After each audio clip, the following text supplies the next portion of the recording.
Hello Summoners and welcome to another episode of Underrated Picks. My name is Christoph and in this video we're going to go over the last patch of Season 9. So if you need a pocket pick to pull out in games, this is going to be your last chance to look into it. While most of the picks in this episode are relatively easy to play, there are a couple that you'll only want to start using if you're already comfortable on them. For our question of the day, what's your favorite League of Legends joke? We loved your jokes last time we asked, and we want to see more down below. We might even feature one on our new Instagram page, at ProGuides League. So if you guys want to see memes and plays of the day and stuff like that, go check it out. But before we get started, if you guys want to climb into your dream rank, then click the link below to go to ProGuides.com. Start playing with the Challenger coach right now. If you guys have lost more than 3 games, you're probably doing something wrong. Go talk to a coach and see what it is. Go improve and start climbing today. Trust me guys, you want to get those end of the season rewards before it ends. Alright, now let's jump into the video.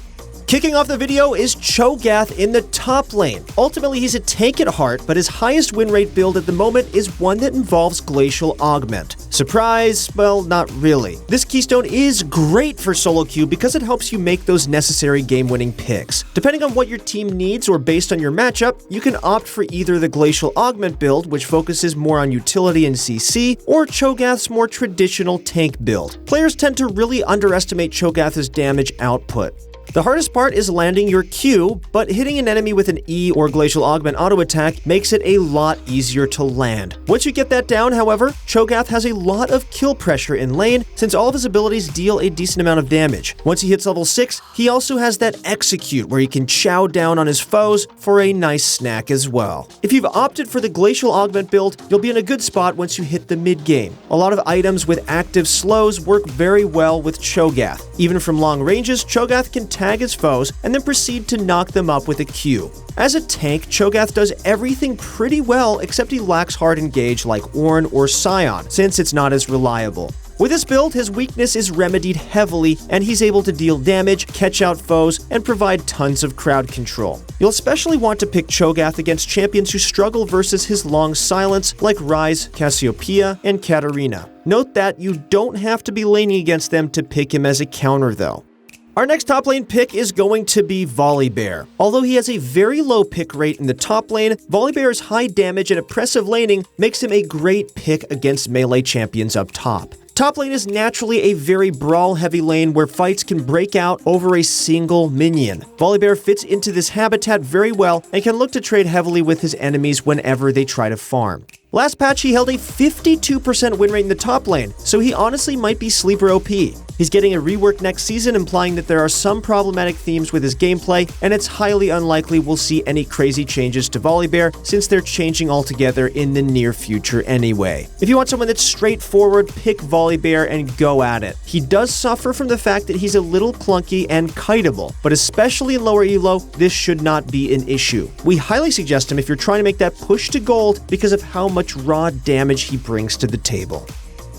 Okay, here's a recap of our top lane builds as we move into the jungle.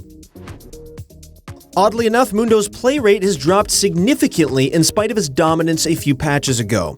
Mundo is tanky and he deals tons of damage. In spite of the fact that he's a run at you and hope I kill you kind of champion, he has tenacity built into his kit, meaning that he's more likely to find success doing so. We've mentioned him in our other videos, but definitely need to suggest him as a pick this patch if you're trying to make the final climb. He's really not that hard. Just make sure to try him out in a normal game first so you can practice clearing the jungle with him. Although his cleaver can be a challenge to land, it's on a short cooldown, making it very forgiving if you end up missing. What makes Mundo so strong though is his insane late game as well as his extremely fast clear speed. Since he clears so quickly, he can easily pull ahead of his opponents and still manage to find time to fit some ganks in as well. Once he has some items under his belt, he's a lethal duelist to fight because of his cleaver and insane damage. Getting tagged by 1 Q is pretty much a death sentence because Mundo will run you down, and there's really nothing you're able to do about it. Although he does get countered by grievous wounds, this isn't something you'll need to worry about until later into the game, and possibly all game long, since a lot of players hate to waste their gold. Next up on the list is going to be a forgotten name, Olaf. Olaf is an absolute tyrant and one of the strongest early to mid-game champions in the entire game. His entire kit revolves around dealing damage, including his ultimate, which makes him immune to CC and gives him some bonus AD. You'll want to pick Olaf because he's the king of the early game duels and skirmishes. It's so hard to beat him in 1v1s, 2v2s, and even 3v3s because of how much damage he can deal. After all, his axe's cooldown is basically non-existent if he picks it up off the floor. When playing Olaf, you want to force fights whenever possible and attempt to snowball off of them. With the rising popularity of utility carries, you'll also want to heavily consider picking Olaf as their crowd control won't be effective versus him. A champion like Ashe or Jhin won't be happy when you press R and right-click on them. You'll literally run them down through their crowd control. Like Mundo as well, Olaf's clear speed is one of the fastest, so you shouldn't have any concern over whether or not you can find tempo advantages with him. One more time for you guys, here are the jungle builds as we transition into the mid lane. Our first mid lane pick, it's going to be Aurelion Sol, who's held astonishing win rates for several patches now. However, he's definitely one of those champions you would probably want to pick if you're already experienced with him. Aurelion Sol's win rate is extremely high, but his play rate is abysmally low. It's likely that his win rate is carried by a bunch of Ace Sol one-tricks, so maybe pick him up in the off-season if you don't play him already. But let's talk about Aurelion Sol anyway. He is one of the best solo queue champions because of his ability to control the map. While he did receive some changes a number of patches ago that did change him altogether, he's still really good at pushing waves and roaming. His damage is more front-loaded now, meaning that he now thrives in short bursty trades as opposed to those long all-ins which he used to prefer. Very few champions can actually out-trade Aurelion Sol, meaning he's still free to take lane priority and pressure his side lanes. Aurelion Sol's E allows him to traverse through terrain and gank from odd angles. From there, his burst damage helps him pick up easy kills whenever he manages to catch his opponents off guard. Another mid lane pick who fills a similar niche is going to be Rumble. His mid lane win rate is actually higher than his top lane win rate. The reason for this is that Rumble doesn't rely on mana and his trading is honestly pretty broken. He deals insane amounts of damage with his Q and can block damage with his W for free. So many champions struggle to deal with this. Our analysts suggest taking Celerity and Water Walking so that you can traverse through the river and gank your side lanes much quicker. It's really easy to take lane priorities Rumble because of how oppressive his trading is, and also because of how easy he can push in minion waves. As Rumble, you can definitely play your lane for solo kills, but also know that your roaming is insanely strong. Rumble just deals so much damage, especially with Electrocute. Once he hits level 6, he honestly doesn't even need to land his E to activate Electrocute. He can ult, use Q, and ignite his targets to burst them down. While he probably won't be able to one-shot his opponents without landing E, this means that his burst damage on ganks is high enough to easily secure most kills. That's the end of our mid laners, so here are the builds one more time on the screen. Alright, now let's get to the bot lane. While we were a little hesitant to mention her in this series, things are looking a little brighter for Kalista this patch. She received a great buff to her W, especially in the early game. With it, she'll be able to pressure her opponents much harder than before. Kalista brings a lot of utility to the table as she can either save her support or assist them with their engages. Aside from this, she also has a lot of kill pressure with her E, Rend. Kalista's all-ins are notoriously strong, so if you're playing against low kill pressure opponents, or if you have an aggressive support like Leona or Nautilus, you need to take advantage of this. At the end of the day, Kalista does fall off and she's hard to play. Once again, we'll have to let you guys know that you shouldn't go and try and learn her with so little time left in the season. If you used to play her a lot and are comfortable on her though, she's definitely worth picking up again because of how insane her strong laning is. You'll also get the best results with a duo partner because Kalista's biggest strength is how well she can play around her support. You're giving more power to your support, so it definitely helps if there's someone you can trust. The second bot is going to be Syndra. She's a great mid-bot flex, meaning that your opponents will likely not know they're laning versus you until the load screen. Syndra provides insane burst damage as well as crowd control. You'll definitely want to pick her if your team needs some more magic damage or wave clear. Admittedly, one of Syndra's strengths lies in the fact that not many opponents are used to playing against her. She does best with aggressive supports like Thresh, Leona, and Nautilus as well for two reasons. One, they set up easy stuns for her with their crowd control. And two, the whole point of picking Syndra is to one-shot your enemies. Having a laner that deals a decent amount of damage makes that a lot easier.